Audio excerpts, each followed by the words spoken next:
ලියන්න ඊළඟට මාතෘකා විදියට යකඩ කියලා ඉස්සෙල්ලම යකඩ කියලා ලියන්න මාතෘකා විදියට දී ගොනුවේ අපිට ඉගෙන ගන්න තියෙන අනිත් ලෝහය තමයි වෙන්නේ. දී ගොනුවෙන් උගල ලෝහ දෙකක් ගැන තමයි ඉගෙන ගන්න. යකඩ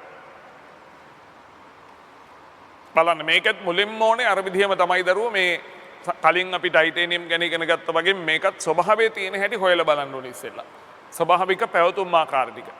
හැබැයි ඉතින් ඔයගලන්ගේ මම කිව්වේ මේ ඔයගලන්ගේ රිසර්ච් බුක් එකේ දරුවෝ සාමාන්‍යයෙන් සමහර තැන් තියෙනවා පැහැදිලිවම කොහොම හරි ඒවා සමහරට ඒගොල්ලන්ට අතෑරලාද මොකද්ද හේතුව දන්නේ නැත්නම් මේ තියෙන්න ඕනේ දේවල්. දැන් යකඩ නිස්සාරණය ගැන තියෙනවා දරුවෝ ලොකු විස්තර ගොඩක් තියෙනවා. ඒත් යකඩවල ස්වභාවික පැවතුම් නැත්නම් යකඩ ස්වභාවයේ තියෙන්නේ කොහොමද කියන එක ගැන නැහැ. ඒ වගේ සමහර අඩුපාඩු පැහැදිලිවම තියෙනවා කියන්නේ. ඒ නිසා තමයි මම කියන්නේ එකෙන් 100%ක් ඉගෙන ගන්න ඔයගලන්ට බෑ. ඒ පුදුම අඩුපාඩු ගොඩකුත් තියෙනවා. ඒ ඕනෑමට වැඩි එක තියෙන තැනුත් තියෙනවා. ගොඩාක් කරුණු තියෙනවා. සමහර ඒවා පමණටත් වඩා වැඩි. එතකොට ඉතින් ළමයෙකුට කවදාවත් එකෙන් සාරාංශයක් ගන්න බෑ. ළමයින්ටත් බෑ, ගුරුවරුන්ටත් බෑ. ඒ හින්දා පැහැදිලිව මතක තියාගන්න. මේවා අපි සකස් කළා තමයි ඔයගලන්ට උගන්වන්නේ හරි. කරුණු හොඳම ඒවා ටික එකතු කරලා දරුවෝ අත්‍යවශ්‍ය දේවල් ටික එකතු කරලා කලින් සිලබස් වල තීච්ච දේවල් ප්‍රශ්න වලට අහපු හැටි ඒවට ලකුණු දීපු හැටි ඒවා ඔක්කොමත් එක බලලා තමයි මේවා හදලා තියෙන්නේ. හරි. ලියන්න ඉස්සෙල්ලම මෙහෙම ලියන්න.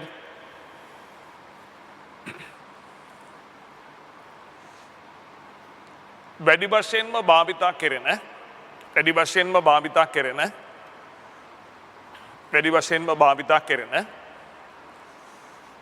ලෝහය බන යකඩ පෘථිවිය සමස්තයක් ලෙස ගත් විටද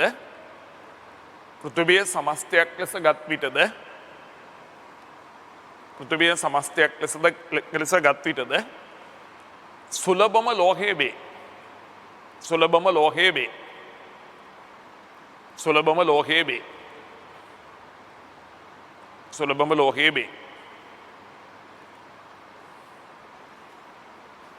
ස්වභාවේ යකඩ පවතින ආකාර බලට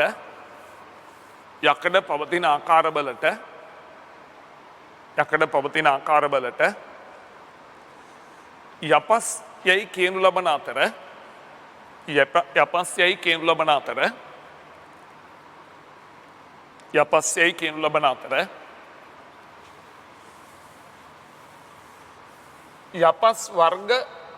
යපස් වර්ග පහත දැක්වේ.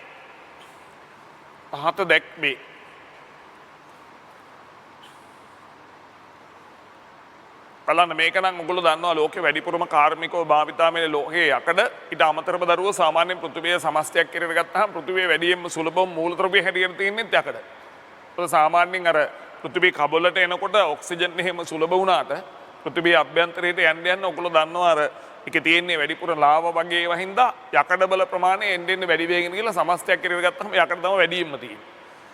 ඒ වුණාට අපිට වැඩියෙන් වැදගත් වෙන්නේ මේ ස්වභාවිකව පවතින ආකාර. ඉතින් යකඩ බල ස්වභාවික පැවතුම් වලට කියන්නේ යපස් කියලා. මොනවද අපි ඉගෙන ගත යුතු නැත්නම් අපි දැනගෙන සිටිය යුතු යපස් වර්ග. මේ ටික ඔයගොල්ලෝ ඉස්සෙල්ලා දැනගන්න ඕනේ. අපිට තියෙන යපස් වර්ග කීපයක්. මුලින්ම වැඩියෙන්ම වැදගත් එක්කෙනා තමයි දරුවෝ ෆෙරික් ඔක්සයිඩ් Fe2O3. මොකද්ද මේකට කියන්නේ? මේකට කියන්නේ හිමටයිට් කියලා. හිමටයිට් එහෙම නැත්නම් රතු යපස් කියලාත් නමක් කියනවානේ. ඒ රතු යපස් කියන්නේ හේතුව මේක ඇත්තටම තද රතු පාටයි. මොකද මේවා ගැන සලකන්නේ ගිනි කඳු වලින් නිකුත් වෙන ලාවා ඝනීභවණය වෙච්ච ගමන් හැදිච්ච જાතියක් කියලා. ඒ හින්දා තමයි ඔකට රතු පාටක් තියෙන්නේ කියලා කියන්නේ. හිමටයිට් නැත්නම් රතු යපස් කියලා තමයි ඔකට කියන්නේ. ඊළඟට දෙවෙනි එක හැටියට තියෙන්නේ මේකත් එක්ක පෙරස් ඔක්සයිඩ් කලවම් වෙච්ච යපස් වර්ගයක් තියෙනවා දරුවෝ. ඒකට කියන්නේ Fe3O4 කියලා සූත්‍රය ලියන්නේ. මේකත් ඕනනම් දෙකට කඩලා ලියන්නත් පුළුවන්. මෙන්න මේ දෙකම එකතු කරලා ලිව්වත් ඕකම නේද එන්නේ. FeO Fe2O3 කියලා. බලන්න මේ ටික එකතු කරලා ඒත් ওই සූත්‍රයමයි එන්නේ. මේකට කියන්නේ මැග්නටයිට් කියලා. ඔගොල්ලෝ මැග්නීසියම් වල ස්වභාවික පැවැත්මක් ඉගෙනගෙන තියෙනවා මේ වගේ නමක් තියෙන එකත් එක්ක අවුල් කරගන්න එපා. ඒකේ තිබ්බේ මෙතන මැග්නසයිට් කියලා. මෙතන සයන්නක් තිබ්බේ. මේකේ තියෙන්නේ ටයිට් කියලා. මේක මතක තියාගන්න ලේසිම ක්‍රමේ තමයි මැග්නට් කියන නම මේක ඇතුලේ තියෙනවා. මැග්නට් කියන්නේ ඔයගොල්ලෝ දන්නවනේ චුම්බකනේ. චුම්බක ගුණ තියෙන්නේ මැග්නීසියම් වලට නෙමෙයි හරි. චුම්බක ගුණ තියෙන්නේ යකඩ වලට. ඉන්න මේකේ යකඩ වල ස්වභාවික පැවැත්ම කියලා මතක තියාගන්න. මැග්නසයිට් කියන එක තියෙන්නේ මැග්නීසියම් වල ස්වභාවික පැවැත්ම. මැග්නීසියම් කාබනේට් හරි. ඊළඟට මේකේ අනිත් තියෙන ස්වභාවික පැවැත්ම තමයි විශේෂයෙන්ම පෙරස් කාබනේට් FeCO3. මේකට කියන්නේ දරුවෝ සිදරයිට් කියලා. සිදරයිට් නැත්නම් සිදරයිට් කියලා කියනවා. සිදරයිට් කියන ලෝපස් නැත්නම් යපස් වර්ගය. FeCO3 පෙරස් carbonate. මේ මැග්නටයිට් වලට චුම්බක ලෝපස් කියලා කියන්න පුළුවන් කෙලින්ම චුම්බක ගතිගුණ තියෙන හින්දා මේක සිදරයිට් මේකටත් වෙනම නමක් නම් තියෙන ස්පැතික් ලෝපස් කියලා. ඔයගලන්ගේ මේ සිලබස් වල භාවිතා වෙන්නේ. ඒ නිසා මම මේ සූත්‍ර විතරක් ලියන්නම්. මීට අමතරව මෙන්න මේකත් අපි කෝකටත් ලියලා තියමු. මෙන්න මෙහෙම එකක් තියෙනවා මේකට කියන්නේ දරුවෝ අයන් පයිරයිටිස් කියලා. FeS2. ඔකට කියන්නේ අයන් පයිරයිට්ස් කියලා කියන්නේ. අයන් පයිරයිට්ස් කියලා නමක් තමයි ඔකට කියන්නේ. අයන් පයිරයිට්ස් FeS2. තව එකක් අර සේරුවිල යපස් කියලා එකක් තියෙනවා. ඒකත් මෙතන අපිට සටහන් කරලා තියන්න නම් පුළුවන්. කොහෙවත් අපේ දැන් සිලබස් එකේ සඳහන් වෙන්නේ නැහැ. CuFeS2 මේකට කියන්නේ කැල්කොපරයිට් කියලා. මේකට කියන්නේ කැල්කොපරයිට් කියන නම. එහෙම නැත්නම් සේරුවිල යපස් කියන්නේත් මේකට. කැල්කොපරයිට් නැත්නම් සේරුවිල යපස්. ඒ කියන්නේ සේරුවිල ප්‍රදේශයෙන් හොයාගෙන තියෙනවා කියලා කියන්නේ මේකම තමයි. මේකේ තියෙන ප්‍රශ්නේ මේකේ වැඩිපුර තියෙන්නේ කොපර්. ඒ නිසා මේක මේ යකඩ නිස්සාරණයට එහෙම ගන්න එකක් නෙමෙයි. යකඩ නිස්සාරණයට භාවිතා කරන්න බැහැ කියලා සලකන්නේ. හේතුව වැඩිපුර අන්තර්ගත වෙන්නේ කොපර් නිසා. ඔන්න ඔය ටික තමයි යපස් වර්ග අපිට තියෙන. ඔය ටික ඉස්සෙල්ලම මතක තියාගන්න. ඔක්කොටම කලින් ඔය ටික දැනගෙන ඉන්න ඕගොල්ලෝ. යකඩ නිස්සාරණයට ගන්න පුළුවන් ඔය ටික තමයි.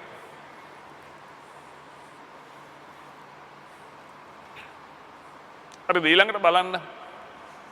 මේකේ මූල ධර්මයක් ඔයගලන්ට පොඩ්ඩක් පැහැදිලි කරලා දෙන්න ඕනේ. අපි කලින් ඉගෙන ගත්ත නේද ලෝහ නිස්සාරණය කරන ක්‍රමයක්. මොකක්ද ඉගෙන ගත්තු ලෝහ නිස්සාරණ ක්‍රමය? මැග්නීසියම්. මැග්නීසියම් නිස්සාරණය තමයි ඔයගලන්ගේ සිලබස් එකේ කර්මාන්තවල පළවෙනි කර්මාන්තයෙන් තිබ්බේ. ඒතර මැග්නීසියම් නිස්සාරණය ඉගෙන ගන්නකොට ඔයගලන්ට කිව්වා මම මැග්නීසියම් කියන්නේ දරුවෝ S ගුණුවේ. ඒ විතරක් නෙමෙයි අර සක්‍රියතා ශ්‍රේණිය නැත්නම් විද්‍යුත් රසායනික ශ්‍රේණිය ඉහළින් තියෙන ඔක්සිහාරක ගුණ අධික ලෝහයක්. ඉතින් මැග්නීසියම් නිස්සාරණය කරන්න බෑ ඔක්සිහාරක ක්‍රමවලින් කියලා අපි කිව්වා.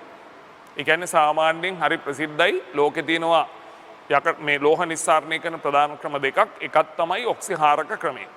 ඒකෙදි කරන්නේ ඔක්සයිඩයක් හරි සල්ෆයිඩයක් හරි වගේ එකක් අරගෙන ඒකට කාබන් මොනොක්සයිඩ් වගේ ඔක්සිහාරකයක් දාලා රත් කරලා ලෝහය නිස්සාරණය කරනවා. ඒ ක්‍රමය අර මැග්නීසියම් වලට කරන්න බෑ කියලා අපි කිව්වා.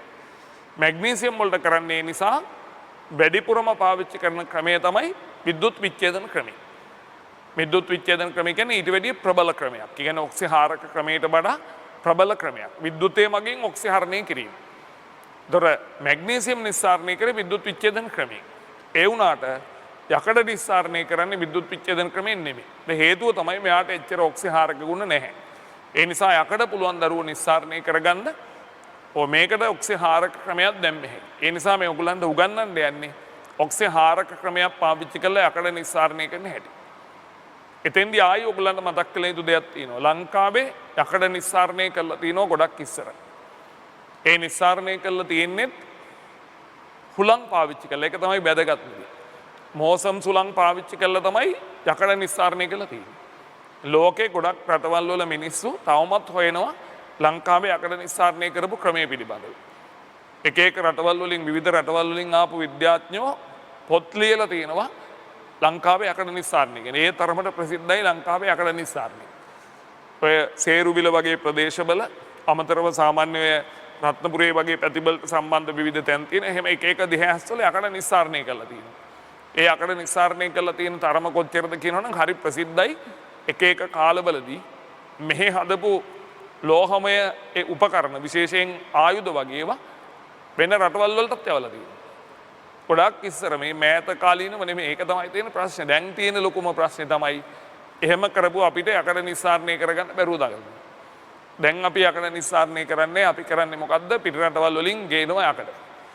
ගෙනල්ලා වෙන එකක් තියා මලකඩ ටිකක් ආපහු පිට රට යවනවා ආපහු යකඩ බවට පත් කරලා දෙන්න කියලා. එහෙම නිකන් ඉන්න එක තමයි අපි කරන්නේ. ඒ නිසා ඔයගොල්ලෝ දැනගෙන තියෙන්න ඕනේ මේ යකඩ නිස්සාරණය ගැන ලංකාවේ ලොකු ඉතිහාසයක් තිබ්බා. යකඩ නිස්සාරණය කළා තියෙනවා. අනිත් එක හුලම් බලෙන් කළා තියෙනවා. තවමත් මිනිස්සු හොයනවා කොහොමද මේ ස්වභාවික වෙන හුළඟෙන්. ඒ කියන්නේ ඔයගොල්ලෝ දන්නවා ඇති ඔය එක එක ප්‍රදේශවල තියෙන හුලං කපළු කියලා. ඔය හුලං කපොල්ලක තමයි යකඩ නිස්සාරණය කරන උදුන් නිර්මාණය කරලා තිබිලා තියෙන්නේ. ඒ උදුන් ක්‍රියාත්මක වෙලා තියෙන්නේ ස්වභාවික වෙන හුළඟෙන්. නිකන් කල්පනා කරලා බලන්න. ඒතකොට ඔයගලන්ට තේරෙයි ලංකාවේ කොච්චර ඉහළ තාක්ෂණයක් තිබ්බද? අපේ මිනිස්සුන්ට කොච්චර දේවල් කරන්න පුළුවන්කම තිබ්බද? ප්‍රශ්නේ තියෙන්නේ දැන් මේ වෙනකොට නැහැනේ. ඇයි ඒ? ප්‍රධානම හේතුව නම් ඒක කවුරු හරි ගත්තා කියනකටත් වඩා ලංකාවේ මිනිස්සු මොනවා කිව්වත් දැන් ඉන්න මිනිස්සු නම් මට තේරෙන හැටියට නම් දරුවෝ අසාමාන්‍ය ලෙස කම්මැලි. යකඩ නිස්සාරණය කියන්නේ නිකන් වෙන එකක් නෙමෙයිනේ. හරි අමාරු වැඩන්නේ. යකඩ පවතින ස්වභාවිකව පවතින ක්‍රමයකින් ලෝහය වෙන් කරගන්න එක. ඒ වගේ දේවල් වලට අපේ මිනිස්සු කැමති නෑ. අපේ කර්මාන්ත හැටියට දැන් කරන දේවල් බලන්නකෝ. එතකොට ඒක ඔයගොල්ලන්ට තේරෙනවා හොඳට. දැන්ට කරන කර්මාන්ත මොනවද? ලුණු නිෂ්පාදනය. ලුණු නිෂ්පාදනය කරන කර්මාන්තයක්ද කෙරෙන කර්මාන්තයක්ද? කෙරෙන කර්මාන්තයක්. ඇයි ඒ? ඉර පායන හින්දා ලුණු නිෂ්පාදනය කරන්නේ. මොකද ඉර පායපුවාම සාමාන්‍ය ලුණු හැදෙනවා. ලුණු හැදුනෑන් පස්සේ ඒක වෙන් කරගන්න විතරයි තියෙන්නේ. අපි කරන්නේ මේ වගේ කර්මාන්ත තමයි. එතකොට තේරෙනවානේ මිනිස්සුන්ගේ කම්මැලිකම ප්‍රධාන හේතුව ඒ රටේ මිනිස්සුන්ගේ අසාමාන්‍ය කම්මැලිකම දරුවෝ. නැත්තම් අපිට කොච්චර තාක්ෂණයක් තියච්ච මිනිස්සුද කොච්චර තාක්ෂණයක් තියච්ච රටක්ද? ඒක පැහැදිලිව ඔයගොල්ලන්ට තේරෙන්න ඕනේ. ඒ හින්දා යකඩ නිස්සාරණය ඔයගොල්ලෝ හොඳට හොයලා බලන්න, තව ටිකක් කියවලා බලන්න, පොත්පත් එහෙම අරගෙන. ලංකාවේ යකඩ නිෂ්පාදනය ගැන හොයන්න මිනිස්සු ඇවිල්ලා තියෙනවා විද්‍යාඥයෝ ලෝකේ පුරාම රටවල් වලින් මෙහි. හේතුව ඒ තරම් හිතාගන්න බැරි ක්‍රමවලට තමයි මෙහි යකඩ නිස්සාරණය කරලා තියෙන්නේ. ඊළඟට ඔය තාමත් ඔයගොල්ලෝ දන්න ඔය විශේෂයෙන් එක එක ප්‍රදේශවල මොකද අපිට මතකයි අපි කැම්පස් එකේ ඉගෙන ගන්න කාලේ රටකින් කොහේ හරි එංගලන්තේ හරි මොකක් හරි රටකින් ආපු ප්‍රොෆෙසර් කෙනෙක් අපිට කැම්පස් එකේ ඇවිල්ලා කැම්පස් එකේ ළමයින්ගෙන්ම අහපු පෞද්ගලිකව පවා හොයලා. ඒ කියන්නේ ආ දේශන තිබ්බා. ඒ දේශන අතරේ ළමයින්ගෙන් ඇහුවා නුවර පැත්තට එහෙම සම්බන්ධ කට්ටිය ඉන්නවද කියලා.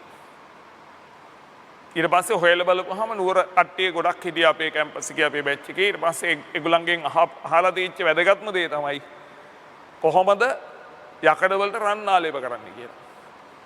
අන්න ඔයගොල්ලෝ දැනගන්න ඕන දෙයක්. ලෝකේ ඉස්සර මිනිස්සුන්ට කරගන්න බැරුව ඉඳි ලංකාවේ මිනිස්සු දැනන් ඉඳලා තියෙන දරුවෝ යකඩ වලට රන් ආලේප කරන්න කෙලින්ම.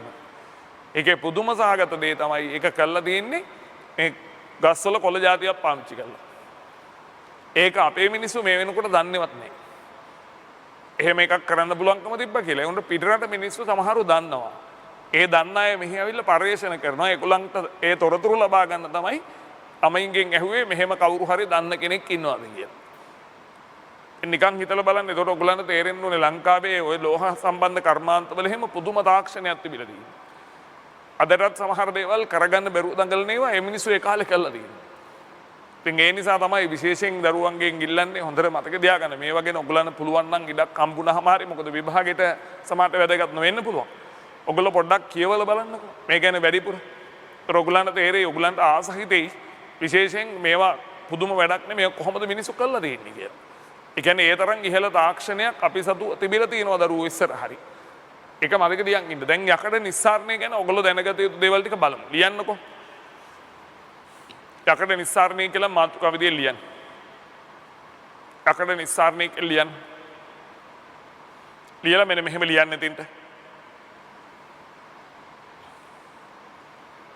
යකඩ විද්‍යුත් රසායනික ශ්‍රේණියේ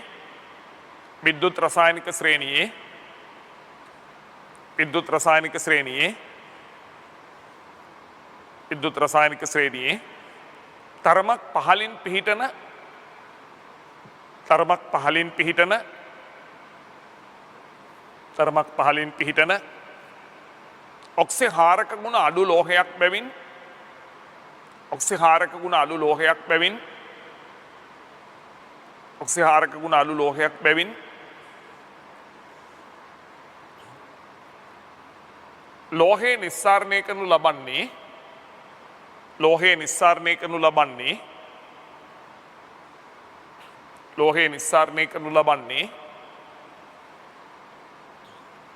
ලෝහය නිස්සාරණය කරනු ලබන්නේ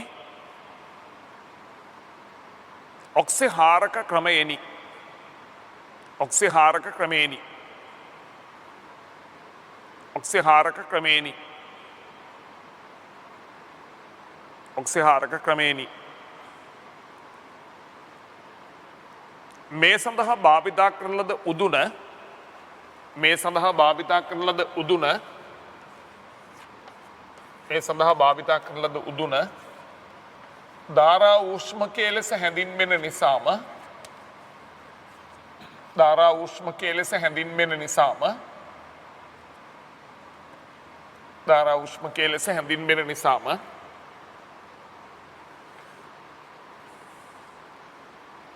මේ ක්‍රමයද ධාරා ඌෂ්මක ක්‍රමයේ ලෙස හඳුන්වනු ලැබේ. ධාරා ඌෂ්මක ක්‍රමයේ ලෙස හඳුන්වනු ලැබේ. ධාරා ඌෂ්මක ක්‍රමයේ ලෙස හඳුන්වනු ලැබේ. ධාරා ඌෂ්මක ක්‍රමයේ ලෙස හඳුන්වනු ලැබේ.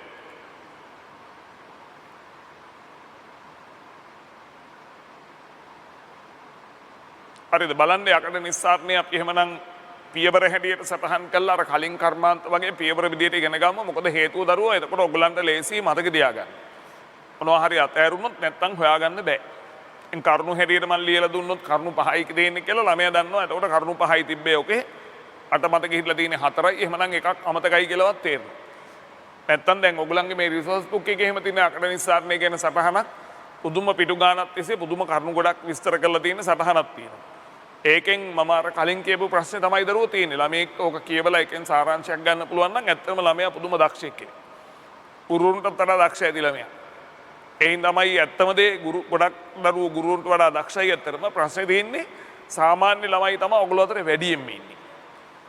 ඒ හින්දා අනිවාර්යෙන්ම ඔයගලන්ට ඔකෙන් කරුණු ටික ගන්න ගියාම හරි ප්‍රශ්නයක් වෙනවා. ඒ නිසා ඒ ටික වෙන් කළා එකතු කළා කරුණු හැටියට පැහැදිලිව වෙන් කළා තමයි උගන්වන්න බලාපොරොත්තු වෙන්නේ. බලන්න ඒ නිසා මේ යකඩ නිස්සාරණය කරද්දී අපි භාවිතා කරන ක්‍රමය අර කලින් විදියටම පියවර වශයෙන් සටහන් කරමු අනිත් කර්මාන්තවල වගේම. ලියන්න එහෙමනම් පළවෙනි කරුණ විදියටම ලියන්න. පියවර නෙමෙයි පළවෙනි කරුණ විදියට ලියන්න. ඉස්සෙල්ලම අපි අමුද්‍රව්‍ය මොනවද කියලා මේකෙදි සාකච්ඡා කරලා ඉමු. එක කියලා ලියන්න අමුද්‍රව්‍ය කියලා. පළවෙනි එක අමුද්‍රව්‍ය. මොනවද දරුවෝ යකඩ නිස්සාරණයට පාවිච්චි කරන අමුද්‍රව්‍ය? යකඩ නිස්සාරණයට පාවිච්චි කරන අමුද්‍රව්‍ය ಜಾති 3ක් තියෙනවා සාමාන්‍යයෙන්. පළවෙනි එක තමයි ඔයගොල්ලෝ දැනගන්න ඕනේ. මෙන්න මේ අපස් වර්ගයක් පාවිච්චි කරන්න ඕනේ. හරි අපස් වර්ගයක් පාවිච්චි කරන්න ඕනේ. හැබැයි මොනේ අපස් පාවිච්චි කරත් යකඩ නිස්සාරණයට ප්‍රධාන වශයෙන් ගන්න හිමටයි. ඉතින් මම එහෙමම ලිව්වා නේ. ඒ කියන්නේ යපස් එහෙම නැත්නම් හිමටයිට් ඔකට අවශ්‍ය වෙනවා. ඊළඟට දෙවෙනි එක තමයි දරුවෝ මේක ඇතුළට දාන්න ඕනේ ඔක්සිහාරකයක්. ඔක්සිහාරකයට මොනවද සාමාන්‍යයෙන් දාන්නේ? දාන්නේ නම් කෝක්. ඒ කියන්නේ කාබන්. ගල් ලඟුරු කියන එක. එහෙනම් කාබන් තමයි මේකට දාන්නේ. හරි. එහෙනම් මම මෙතෙන්ට සටහන් කරන්නම් කෝක් නැත්නම් කාබන් කියලා. හරි. මේක තමයි දැන් හරිනම් මෙන්න මෙහෙම අපිට ඔක නම් කරගන්න පුළුවන්. මේක තමයි දරුවෝ ප්‍රභවය. කියන්නේ මේකෙන් තමයි අපිට යකඩ ගන්න වෙන්නේ. නිස්සාරණය කරගන්න වෙන්නේ මේකෙන් තමයි. මේක තමයි දරුවෝ ඔක්සිහාරකය. හරි ඔක්සිහාරකයේ හැටියට තමයි මේක දාන්නේ. ඊළඟට තව එකක් දාන්න ඕනේ. මේ අපස් කියන්නේ දරුවෝ පොළවෙන් ගන්න જાතියක් නේ. මේවා හැම වෙලේම තියෙනවා අපද්‍රව්‍ය ගොඩක්. ඒ අතරේ ප්‍රසිද්ධ මේවා තමයි වැලි තියෙනවා. සිලිකන් ඩයොක්සයිඩ්, ඇලුමිනා කියන එක තියෙනවා. Aluminium dioxide, aluminium oxide. ඔය දෙක හරි අමාරුයි අයින් කරගන්න. අයින් කරන්න මේකට දාන වෙනම જાතියක් තියෙනවා. ඒ හින්දා තමයි හරිනම් අපද්‍රව්‍ය ඉවත් කරන්න දාන જાතිය. මොනවද දාන්නේ? ඒකට දාන්නේ දරුවෝ හුණුගල්. හරි අපද්‍රව්‍ය ඉවත් කරන්න දාන්නේ හුණුගල් නැත්නම් කැල්සියම් කාබනේට්. අපද්‍රව්‍ය ඉවත් කරන්න දාන්නේ. මේක ඒ නිසා මේකට විශේෂයෙන් මොනනම් මෙන්න මෙහෙම නමක් කියන්න පුළුවන්. මේක අන්තිමට අයින් වෙන්නේ ලෝබොර කියලා જાතියක් හැදිලා. එහෙනම් මේකට සාමාන්‍යයෙන් අපිට කියන්න පුළුවන් ලෝබොර සැදුම් ද්‍රව්‍ය කියලා. කියන්නේ ලෝබොර හැදෙන්න උදව් වෙන ද්‍රව්‍ය. ලෝබොර සැදුම් ද්‍රව්‍ය කියලාම මේකට ලියන්න පුළුවන්. හරි හැදෙන්න උදව් කරගන්න දාන જાතිය. ලෝබොර සැදුම් ද්‍රව්‍ය. ඔන්න ಜಾති තුන. ඔය ටික ලියන්න ඉස්සෙල්ලම ඔන්න ඔහම තියෙනවා ඒ යකඩ නිස්සාරණයේදී භාවිතා කරන අමුද්‍රව්‍ය ටික. හරි අමුද්‍රව්‍ය තුනක් තියෙනවා. තේරුමක් ඇතුව මතක තියාගන්නකො. එතකොට මතකෙ ඉන්නවා දරුවෝ. පළවෙනි දේ ප්‍රභවයේ හැටියට. ඒ කියන්නේ යකඩ එන්නේ එකෙන් තමයි. හිමටයිට් නැත්තම් යපස්. ඊළඟට දෙවෙනි එක තමයි මේක ඔක්සිහරණය කරන ඔක්සිහාරකයක් දාගන්න ඕනේ. ඒකට දාන්නේ කෝක් නැත්තම් කාබන් නැත්තම් ගල් අඟුරු. ඊළඟට වැදගත් වෙන දේ තමයි මේවා තියෙන අපද්‍රව්‍ය ටික අයින් කරන්න එක්කෙනෙක්වත් දාන්න ඕනේ. ඒකට දාන්නේ හුණු ගල් නැත්තම් කැල්සියම් කාබනේට්. ඒකට අපිට කියන්න පුළුවන් ලෝබොර සැදුම් ද්‍රව්‍ය කියලාත්. මොකද අන්තිමට මේක අයින් වෙන්නේ ලෝබොර හැටියට අපද්‍රව්‍ය ටික. ඒක හදාගන්න දාන જાතිය නිසා ලෝබොර සැදුම් ද්‍රව්‍ය කියලා කියන්නේ. ඔන්න ඔහම යකඩ නිස්සාරණයේ මුලින්ම අමුද්‍රව්‍ය ටික තියෙනවා. ඊළඟට අපි නිෂ්පාදන ක්‍රියාවලිය කොහොමද කරන්නේ කියලා හොයලා බලන්න ඕනේ. යකඩ නිස්සාරණය කොහොමද කරන්නේ කියලා. ලියන්න දෙයින්ද ඊළඟට දෙවෙනි කරුණ විදියට ලියන්න. දෙවෙනි කරුණ විදියට ලියන්න. එතන මෙහෙම ලියන්න. යකඩ නිස්සාරණය සිදු කරන්නේ යකඩ නිස්සාරණය සිදු කරන්නේ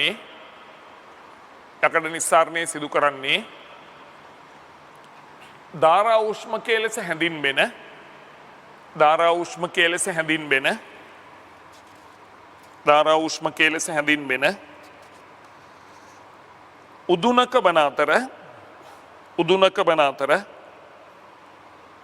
උදුනක වන අතර එය ඉහළ උෂ්ණත්වයට ඔරොත්තු දෙන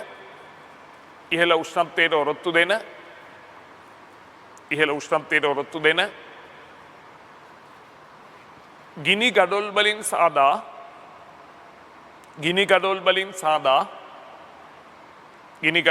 සාදා වානේ ආවරණයක්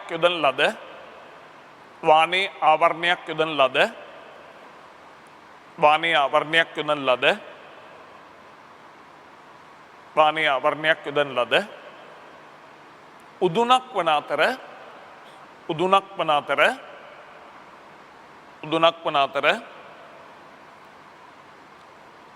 එයට තාපය සපයන්නේ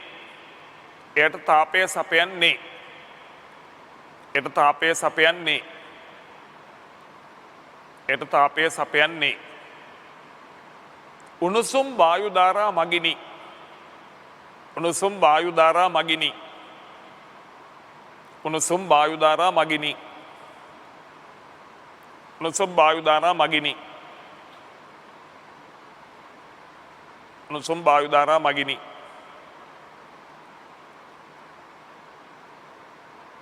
හරිද? ඕක හින්දාම තමයි දරුවෝ ඔකට ධාරා උෂ්මකය කියලා කියන්නේ. ඒ කියන්නේ ඕකට තාපය සපයන්න පාවිච්චි කරලා තියෙන උණුසුම් වායු ධාරා. කියන්නේ නියම විදිහට ගත්තොත් රත් වෙච්ච වාතය තමයි ඉවල තියෙන්නේ. ඒ හින්දා ඔයගලන්ට තේරෙන්න ඕනේ දැන් ලංකාවේ ඔකට පාවිච්චි කරලා තියෙන්නේ මොනවද අපි කිව්වේ? ඒකට පාවිච්චි කරලා තියෙන දරුවෝ හුලං. ඒ කියන්නේ සාමාන්‍යයෙන් අපේ කලින් නම් ගුරුවත් පොතක කෙලින්ම කියලා තිබ්බා. නිර්තදික මෝසම් සුලම් භාවිතා කරලා ඉතා ඈත අතීතයේදී ශ්‍රී ලංකාවේදී අකඩ නිස්සාරණය කොට ඇත කියලා. සාමාන්‍යයෙන් එතකොට ඔයගලන්ට තේරෙන්න ඕනේ මේ උණුසුම් වායු ධාරා කියන ඒවා අරගෙන තියෙන පුදුම ක්‍රමයකට. ඉතින් ලංකාවේ මිනිස්සුත් පුදුම ක්‍රම භාවිතා කරලා තියෙනවා. කොහොමාරි උණුසුම් වායු ධාරා පාවිච්චි කරන නිසා තමයි මේකට මේ නම කියන්නේ. ධාරා උෂ්මකයෙන් නම. ධාරා උෂ්මකයෙන් නම කියන්නේ හේතුව ඕක තමයි. ඊළඟට යකඩ නිස්සාරණය කරන ධාරා උෂ්මකය මොන වගේ එකක්ද? පොඩි එකක්ද? ඒකත් ඔයගොල්ලෝ අවබෝධ කරගන්න. ධාරා උෂ්මකය කියන්නේ දරුවෝ ඊටාම උස මේ උදුනක්. ඒ හින්දා තමයි ධාරා උෂ්මකයක් ඇඳලා සමහර පොත්වල තියෙන ධාරා උෂ්මකයේ පහළම හරි පොඩියට මිනිහෙක් ඇඳලා තියෙනවා. මිනිහෙක්ගේ තරම පැහැදිලි කරන්න. ඉතින් සාමාන්‍යයෙන් අඩි 80ක් 100ක් තර වගේ විශාල උස ප්‍රමාණ තියෙන ධාරා උෂ්මක තියෙනවානේ. එක එක රටවල් වල එක එක කර්මාන්ත ගැන විවිධ කර්මාන්ත කරන තැන්වල එක එක විදිහේ ඒවා තියෙන්නේ. සමහර ඒවා ගොඩාක් කොසේව තියෙනවා. සමහර ඒවා උස ප්‍රමාණය අඩු කරලා හදපු ඒවාත් තියෙනවා. එහෙම එක එක වර්ගවල ඒවා තියෙනවා. කොහොම හරි අපි නිකම් මේකේ හරස් කඩ රූප සටහනකුත් අඳ ගන්න ඕනේ. ඒතර තමයි ඔයගොල්ලන්ට මේකේ අදහස හොඳට තේරෙන්නේ. ධාරා උෂ්මකය කියන්නේ මොන වගේ එකක්ද කියලා.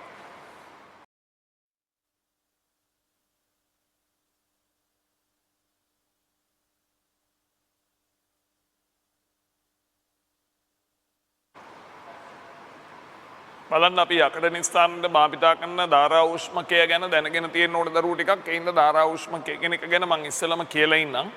ඒ ධාරා උෂ්මකය කියන එක ඔයගොල්ලෝ දැනගෙන තියෙන ගිනි ගඩොල් බිත්ති වලින් හදලා පානේ ආවරණයකුත් දාපු උස උදුනක් ගොඩක් විශාල එකක්. ඒ උදුනේ සාමාන්‍යයෙන් මේ උණුසුම් වායු ධාරා වලින් තමයි තාපය සපයන්නේ. මේකේ මේ උණුසුම් වායු ධාරා සම්පීඩනය කළත් එවනවා කියන එක වැදගත් වෙනවා. ඉතින් මම මෙතෙන්ට සම්පීඩිත කියලා ලියන්න. සම්පීඩිත උණුසුම් වායු ධාරා. මේ පැත්තෙත් අපි එහෙම්මම ලියලා තියෙමු. ඒක තමයි වඩා හොඳ. මොකද සම්පීඩනය කරපු එකක් කියවපුවාම තමයි මේ විදිහේ හොඳ ඉහළ උෂ්ණත්වයක වායු ධාරාවක් ගන්න පුළුවන්. ඒක සම්පීඩිත උණුසුම් වායු ධාරා කියලා අපි ලියලා තියෙනවා. ඊළඟට මේක මෙන්න මෙතන තියෙනවා මේකත් මම සටහන් කරන්නම්. මෙතනින් අපවායුව කියලා තමයි අපි කියන්නේ. එහෙම නැත්නම් ඉවත් වෙන වායුවට. එකෙන් ඉවත් වෙලා යන වායුවක් තියෙනවා. මෙතන තියෙන්නේ මේ යපස් කෝක් සහ හුණුගල් තමයි අමුද්‍රව්‍ය. මේ ටික තමයි මේකට දාන්නේ. මෙතන මේ සාමාන්‍යයෙන් මේක යොදන්න එකක් තියෙනවා. අපි ඒකට කියන්නේ උගුලක් කියලා. ඒ හින්දා ඉතින් මේ උගුල හරහා තමයි මෙතනින් ඇතුළට දාන්නේ. මේ මිශ්‍රණය තමයි ඇතුළේ තියෙන්නේ දරුවෝ. මේ යපස් කෝක් හුණුගල් කියන මිශ්‍රණය තමයි මේකේ තියෙන්නේ. මේ උණුසුම් සම්පීඩිත උණුසුම් වායු ධාරා මගින් ඇතිවෙන උෂ්ණත්වය හුඟක් වෙලාවට සෙල්සියස් අංශ මේ කෙල්වින් වලින් නම් 800ක් 850ක් විතර වගේ අගයක් වෙනවා කියලා තමයි කියන්නේ. ඒ වුණාට මේක ඇතුලේ සිද්ධ වෙන තාපදායක ප්‍රතික්‍රියා නිසා මේකේ උෂ්ණත්වය මේ උඩම හරියේ කෙල්වින් 700ක විතර ඉඳලා මේ පහළම හරියේදී කෙල්වින් 2000ක විතර උෂ්ණත්වයකට එනකම් වැඩි වෙනවා කියලා තමයි කියන්නේ. ඒ නිසා තමයි මෙහෙම උෂ්ණත්ව අනුක්‍රමණයක් තියෙනවා කියලා අපි සටහන් කරන්නේ. මේක මේ සවිවර මිශ්‍රණයක්. මේකෙත් අර ටිකක් ඔයගලන්ට තේරෙන්න ඕන නිකන් එක විදියකින් බලපුවම අපි අර කලින් ඉගෙන ගත්තු ඔයගලන්ට මතක ඇති අපි කලින් කිව්වා මේ ප්‍රතිප්‍රවාහ මුළු ධර්මයේ කියලා. මේකෙත් ටිකක් ඒ වගේ එකක් කරන්නේ. මේ පහලින් යවන මුණුසුම් වායු ධාරා කියන්නේ වායුවක්නේ. ඒකත් එක්ක මේ ඝන මිශ්‍රණය ප්‍රතික්‍රියා වෙන්න කරලා තියෙන දේ තමයි ඝන මිශ්‍රණය උඩ ඉඳලා පහළට එන ආතරේ වගේ තමයි මේ පහලින් වායුව යවන්නේ. ඒ නිසා මේකේ හොඳට ප්‍රතික්‍රියාව සිද්ධ වෙනවා. එහෙම තමයි මේක හදලා තියෙන්නේ. ධාරා උෂ්මකයේ කියන උදුන. හරි මේකේ ඔයගොල්ලෝ රූප සටහනක් අඳින්න ධාරා උෂ්මකයේ රූප සටහනක් ඇඳගන්න ඉස්සෙල්ලා.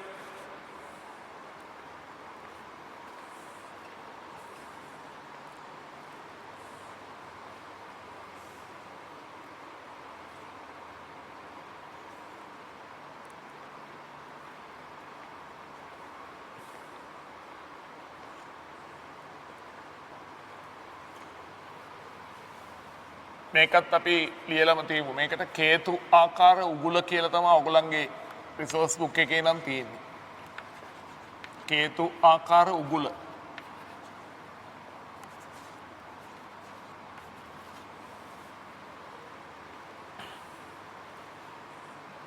ඕකේ එක අවුරුදු වල පොත්වල තියෙන ඒ කියන්නේ රිසෝස් බුක් එකේ තියෙන එක පාව වෙනස් වෙනවා දරුවෝ. සමහර අවුරුදු වල මේ පැත්තෙන් වෙනම මේ ට්‍රැක් එකකුත් තියෙනවා මේක දිගේ යවන්න මේ යපස් කෝක් හුණුගල් මිශ්‍රණය අවල අරක උඩින් දාන්න. එහෙම මේ පැත්තෙන් වෙනම මාර්ගයකුත් හදලා තියෙන එකක් තියෙනවා. සමහරට මේවත් එක එකවට සම්බන්ධ කරලා පෙන්නලා තියෙනවා සමහර අවුරුදු වල දීලා තියෙන රූප සටහන් වලදී. ඒ ඉන්නේ මේක ගැන එච්චරම අර ප්‍රධාන දේවල් වලින් අනිත් ඒවා ගැන එච්චර කලබල වෙන්න එපා. විවිධ වර්ග බලේව තමයි දෙන්නේ.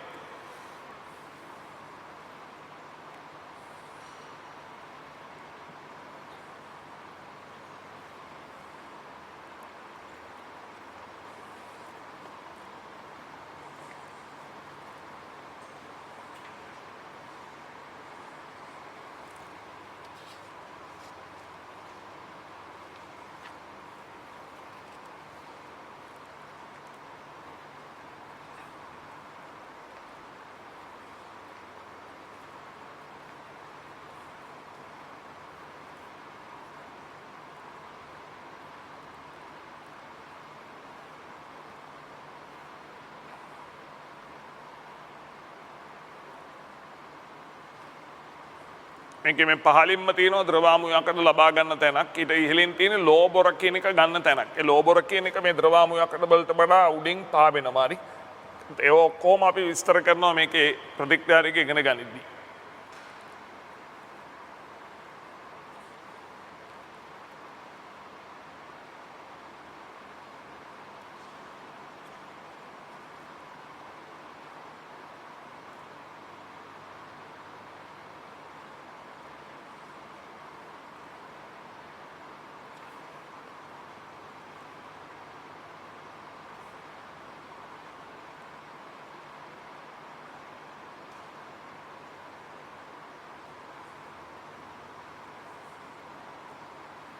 හරි ඊළඟට බලන්න.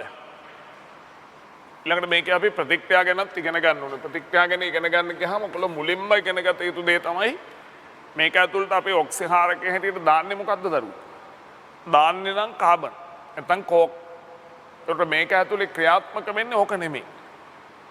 වෙන ඔක්සිහාරකයක්. ඒක හැදෙන හැටි තමයි ඉස්සෙල්ලා මේ හිට මං කියලා ඉන්න හදන්නේ. මේකට අපි කාබන් දැම්මට ඔක්සිහාරකයේ හැටියට ඒක ඇතුලේ ක්‍රියාත්මක වෙන්නේ ඔක්සිහාරකයේ ලෙස කාබන් මොනොක්සයිඩ්. ඒක හැදෙන්නේ ප්‍රතික්‍රියා හරහා. ඉතින් ප්‍රතික්‍රියාවත් එක්ක අපි ඒ ටික ඉස්සෙල්ලා ඉගෙනගෙන ඉන්න ඕනේ. ලියන්නේ ඉන්න ඔතන තුන්වෙනි කරුණ විදියට මෙන්න මෙහෙම ලියන්න. ඔක්සිහාරකයේ ලෙස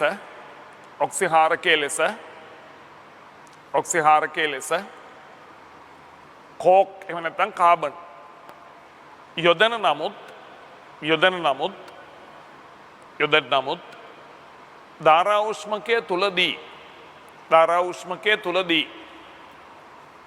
උෂ්මකයේ තුලදී ඔක්සිහාරකයේ ලෙස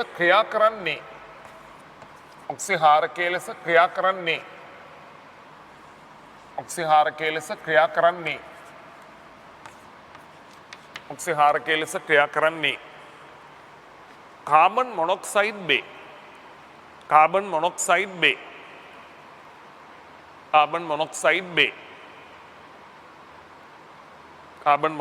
බේ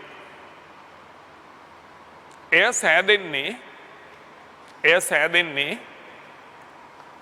සෑදෙන්නේ පහත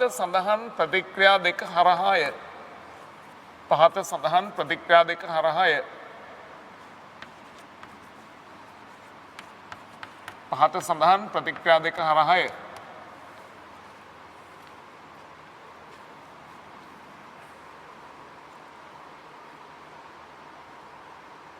බලන්න සාමාන්‍යයෙන් කාබන් මොනොක්සයිඩ් මේක ඇතුලේ හැදෙනවද රුව මේකට දාන්නේ ඔක්සිහාරකයේ හැටියට කාබන් වුණාට ඒක නෙමෙයි ඇත්තටම ක්‍රියාත්මක වෙන්නේ.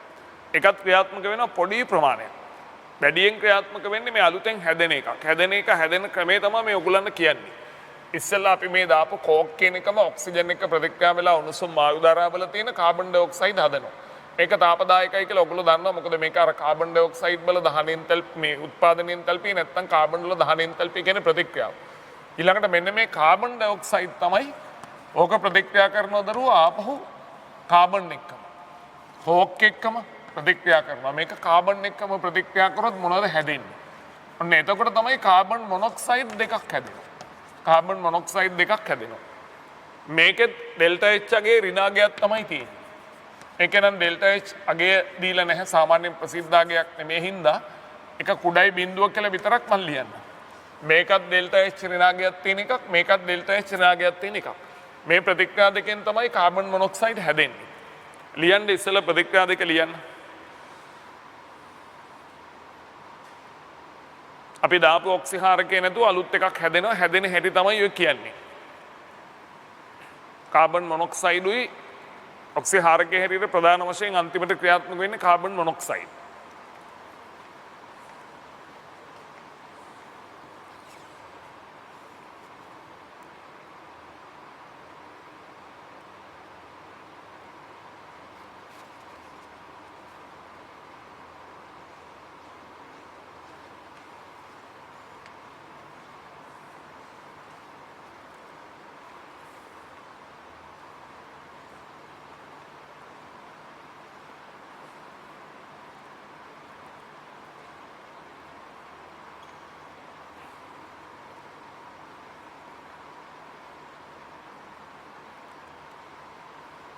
හරිද මේක තමයි ප්‍රධාන ඔක්සිහාරකය. එතකොට ඔයගොල්ලෝ දැනගෙන තියෙනවනේ මේක ඇතුලේ ක්‍රියාත්මක වෙන ඔක්සිහාරකය ඔන්න ඔය හැදිච්ච කාබන් මොනොක්සයිඩ් හරි මේ ප්‍රතික්‍රියාවෙන් හැදෙන කාබන් මොනොක්සයිඩ්. ලියන්න මෙහෙම මෙතෙන්ට.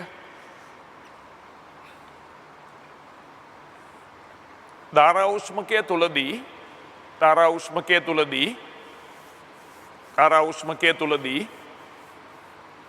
ප්‍රධාන ඔක්සිහාරකයේ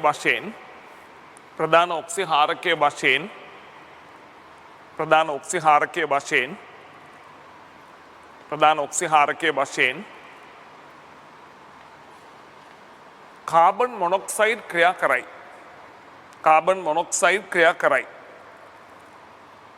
කාබන් මොනොක්සයිඩ් ක්‍රියා කරයි. කාබන් මොනොක්සයිඩ් ක්‍රියා කරයි.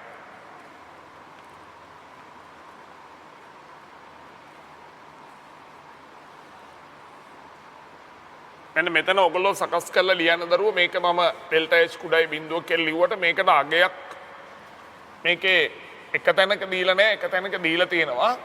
ඒක දීලා තියෙන නම් හැබැයි ධනාගයක් කියලා මේකේ අගේ ඍණාගයක් කියලා නෙමෙයි. එන්න මේක වෙනස් කරලා ලියන්න 172.5 කිලෝජූල් මවුලයට කියලා ධනාගයක් මේකට දීලා තියෙනවා. ඒක ඩෙල්ටා H වලට 172.5 කිලෝජූල් මවුලයට කියලා දීලා තියෙන ධනාගයක්. ඔය ප්‍රතික්‍රියාව ගැන ඔයගලන්ට අර ඩෙල්ටා S හා ඊළඟට ඩෙල්ටා G කියන එකත් අරගෙන සමීකරණය මගින් තාපගති විද්‍යාත්මක පැහැදිලි කිරීමකුත් ඔගේ තියෙනවා.